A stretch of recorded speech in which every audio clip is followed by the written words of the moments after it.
یہ وہ لوگ ہیں جن کے لیے قیامت کے دن کوئی شفاعت کرنے والا نہیں ہوگا۔ خالق کائنات نے ارشاد فرمایا فخلف من بعدهم خلف اضاعوا الصلاة واتبعوا الشهوات فسوف يلقون غیا۔ سورہ مریم آیت نمبر 59 ہے۔ خالق کائنات نے ارشاد فرمایا کہ نیک لوگوں کے بعد برے لوگ پیدا ہو گئے۔ فخلف من بعدهم خلف، یعنی پہلے تو بندے نیک تھے، اور یہ انبیاء کی مثال ہے کہ جو انبیاء تھے وہ تو خدا کی توحید کا درس دینے والے، لیکن ان کی آنے والی جو اولاد تھی وہ کیسی تھی؟ وہ برے لوگ تھے۔ اور برے کیوں تھے؟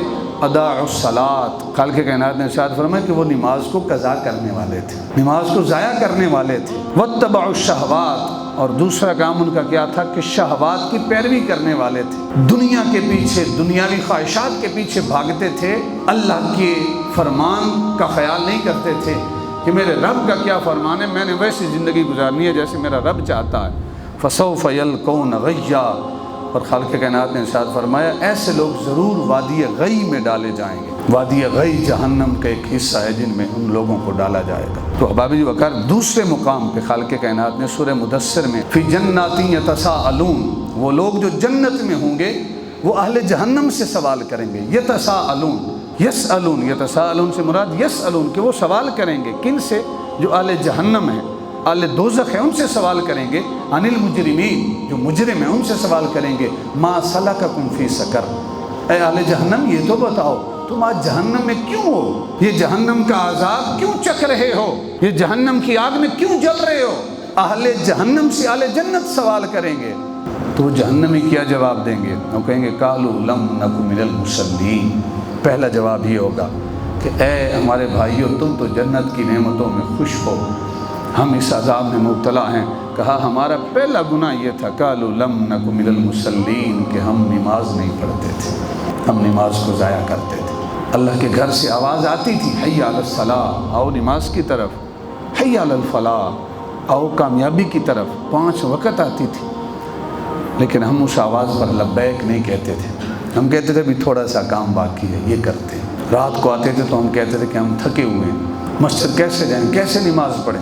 بھئی جتنی زیادہ تھکاوٹ ہے اس کے باوجود نماز پڑھیں گے تو اللہ اجر بھی اس حساب سے ادا کرے گا۔ ایک بندہ جو سارا دن مزدوری کرتا ہے اور پھر جب اللہ کے حضور، اللہ کے گھر آواز آتی ہے تو وہ کپڑے بدل کے، صاف کپڑے پہن کے اللہ کے حضور حاضر ہو جاتا ہے، تو اللہ بھی تو دیکھ رہا ہے نا کہ میرا یہ بندہ کتنی تکلیفوں میں، کتنا تھکا ہوا آیا ہے۔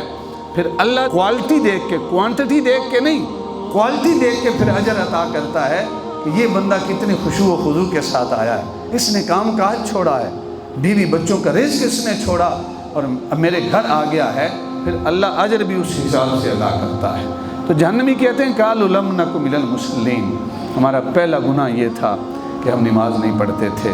ولم نک نطعم المسکین، دوسرا گناہ یہ تھا کہ اللہ نے رزق تو دیا تھا، اپنے بچوں کو کھلاتے تھے، اپنا پیٹ پالتے تھے، لیکن جو مسکین ہیں، جو نادار ہیں، جن کو کھلانے والا کوئی نہیں، ان کو پوچھتے نہیں تھے، خیال نہیں کرتے تھے کہ ان کے گھر میں بھی چولہا جل جائے۔ وَلَمْ نَكُ نُطْعِمُ الْمِسْكِينَ، مسکین کو کھانا نہیں کھلاتے تھے۔ دوسرا جرم یہ ہے۔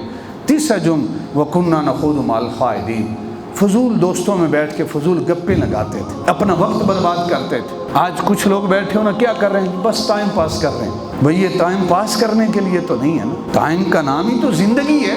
اللہ نے یہ قیمتی گھڑیاں دی ہیں، یہ پاس کرنے کے لیے نہیں ہے، یہ اس لیے ہے کہ اللہ کا ذکر کر کے اپنی آخرت بنائی جائے، اپنی قبر کو سنوارا جائے، اپنی اس زندگی کو بھی سنوارا جائے، آخرت کی زندگی کو بھی سنوارا جائے۔ تو تیسرا گناہ وَكُنَّا نَخُوضُ مَعَ الْخَائِضِينَ وَكُنَّا نُكَذِّبُ بِيَوْمِ الدِّينِ، اور چوتھا گناہ یہ ہے کہ وہ یوم آخرت کو، یوم الدین کو جھٹلاتے تھے۔ آج بھی کہتے ہیں نا اگے گئے تھے ڈٹھی جس، یہ کیا ہے؟ گویا یقین نہیں ہے، آخرت کے دن پر یقین نہیں ہے۔ یقین کریں اگر آخرت کے دن پر یقین ہوتا تو ہمارا ہاتھ کبھی ظلم کے لیے نہ اٹھتا۔ ہم نے سفر کیا تو گاڑی میں جو مصری ڈرائیور تھا گاڑی والا، تو جب اترے نا وہاں سے گاڑی میں اترے شہر مدینہ میں، تو وہ ڈرائیور جو ہے وہ دونوں کھڑے ہوئے، انہوں نے کہا سامح، مراد کیا ہے کہ اگر کوئی ہم سے غلطی ہو گئی ہو تو ہمیں معاف کر دینا۔ یعنی وہ لوگ ہیں جن کو آخرت کا احساس ہے کہ اگر تم نے معاف نہ کیا تو قیامت کے دن ہم سے سوال ہوا تو ہم کیا جواب دیں گے۔ ہمیں احساس نہیں ہے اس لیے قبضہ کرتے ہیں کسی کی ناجائز زمین پہ، ہمیں احساس نہیں ہے اس لیے کسی کا حق مارتے ہیں، ہمیں احساس نہیں ہے اس لیے کمزور کے اوپر ظلم کرتے ہیں۔ احساس نہیں ہے، اس لیے کسی کو گالی دیتے ہیں اور کسی پہ ناجائز ظلم کرتے ہیں۔ اگر آخرت کا احساس ہوتا تو ہم اس سے جا کے معافی مانگتے ہیں، میں نے تیرے اوپر ظلم کیا، مجھے معاف کر دے۔ اس لیے قیامت کے دن اگر خدا نے پوچھ لیا تو معاملہ بڑا مشکل ہے۔ تو فرمایا وَكُنَّا نُكَذِّبُ بِيَوْمِ الدِّينِ، ہمارا چوتھا گناہ یہ تھا، ہم یوم الدین کو، قیامت کے دن کو جھٹلاتے تھے۔